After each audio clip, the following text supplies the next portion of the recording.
Graça e paz da parte de Deus, nosso Pai, de nosso Senhor e Salvador Jesus Cristo. Moisés, quando ele estava apacentando o rebanho do seu sogro Jetro, lá nas montanhas, ali no Monte Sinai, ele viu algo maravilhoso. Ele viu uma sarça queimando, e o interessante é que a sarça queimava, mas não consumia. O fogo estava ali ardendo, mas a lenha, a madeira da sarça não consumia.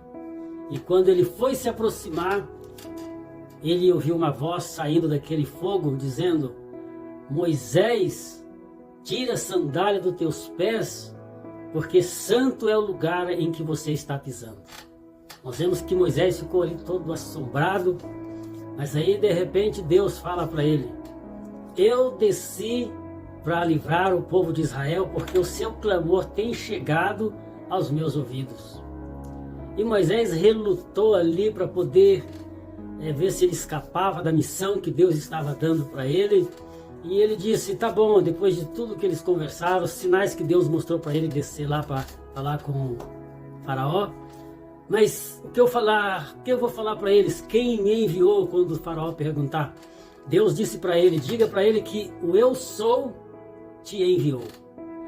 E desde então, Moisés, que escreveu os primeiros 5 livros da Bíblia Sagrada, desde então nós vemos as Escrituras. Deus, ele nunca tentou provar que ele existe. Ele sempre falou na autoridade de alguém que existe, sem precisar provar nada. Então, o eu sou te enviou.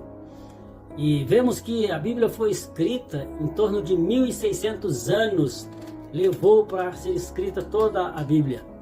E foi diferentes escritores, profetas, reis, pessoas que trabalhavam na agricultura e aí por diante. Só sei que levou cerca de 1600 anos para ser formada toda a Bíblia.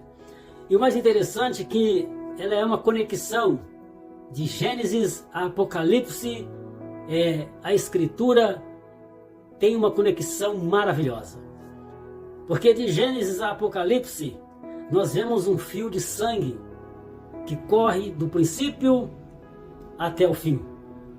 Porque lá o eu sou, já antes dele se revelar para Moisés, é claro, lá no Jardim do Éden, quando Adão e Eva desobedeceu, que ele os expulsou do paraíso, antes ele falou para eles: vai nascer da semente da mulher, que vai esmagar a cabeça da serpente, mas esta vai ferir o seu calcanhar. E aí por diante, os profetas falaram da vinda desse Messias, dessa pessoa maravilhosa, e até que realmente chegou o dia em que Jesus se manifestou a Israel lá na Galileia, pregando o Evangelho, já dizendo: arrependei-vos e crede no Evangelho, porque é chegado até vós o reino dos céus. E nós vemos que isso aconteceu. Agora imagine, várias pessoas já falam, eles tentam provar que Deus não existe. Dizem que Deus não existe. Tem pessoas que falam isso e provam, eles que provam que Deus não existe. Como provar que Deus não existe?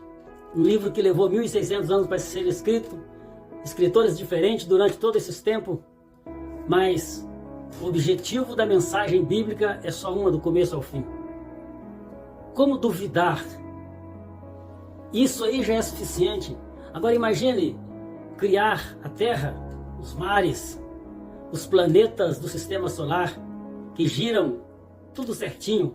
A própria Via Láctea onde nós moramos, ela gira certinho, e eles estão viajando numa velocidade terrível, só que a gente não percebe. Tudo funciona certinho, porque se um desses planetas resolvesse fazer alguma coisa diferente, nós seríamos destruídos. A Bíblia diz que Deus é o escudo da Terra. O interessante é que existe o escudo da Terra, sabemos disso, a atmosfera lá em cima. Quando cai um objeto, ele queima antes de chegar aqui, se não for muito grande. E existe o escudo no próprio sistema solar, todos os planetas envolvidos nesse escudo. Deus é o criador de tudo isso.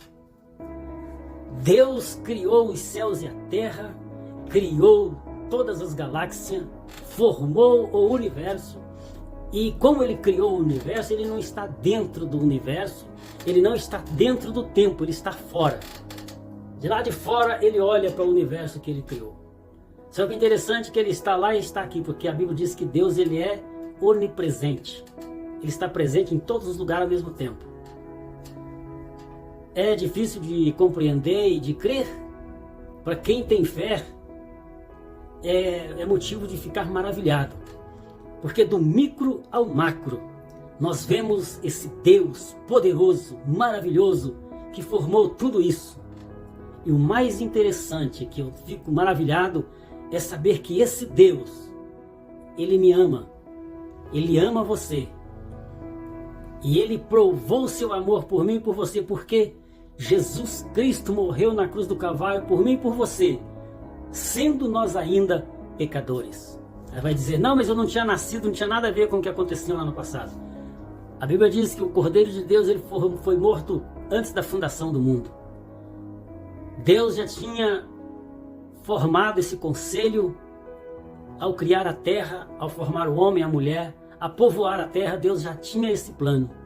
Então, sim, Deus provou seu amor por mim e por você. Nos amou de tal forma que deu seu Filho, sendo nós ainda pecadores, como eu já disse. E nesse momento, eu gostaria de chamar a sua atenção. Deus ele fez tudo isso, todo o universo, todas essas coisas maravilhosas. Ele fez por amor a você e por amor a mim. Ele manifestou o seu poder, a sua glória, mas ele demonstrou mais a sua graça, o seu amor, a sua preocupação com a sua alma e com a minha alma. Ele nos resgatou do pecado. E a Bíblia diz que Ele nos ressuscitará. Né? Quando você crê no Senhor Jesus Cristo e você desce as águas batismais, você sepultou, você morreu, sepultou o homem antigo.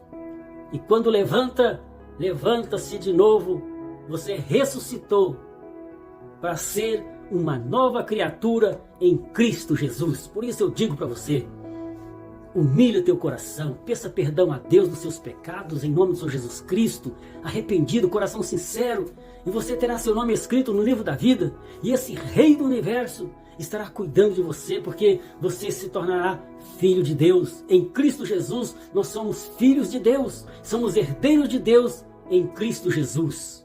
Aleluia!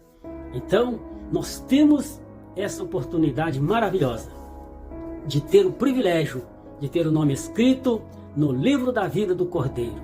E ele ressuscitou. Eu já fui ressuscitado uma vez, quando eu me batizei nas águas. E se eu partir dessa terra antes de Jesus voltar, Jesus vai me ressuscitar de volta, porque a sua palavra garante isso. Efésios capítulo 2, versículo 8. Pela graça sois salvos. Aleluia. Que Deus abençoe você, a mensagem é curta, que Deus abençoe você e sua família, que o Espírito Santo continue falando ao seu coração através dessa mensagem maravilhosa. Que Deus abençoe em nome do Senhor Jesus. Amém.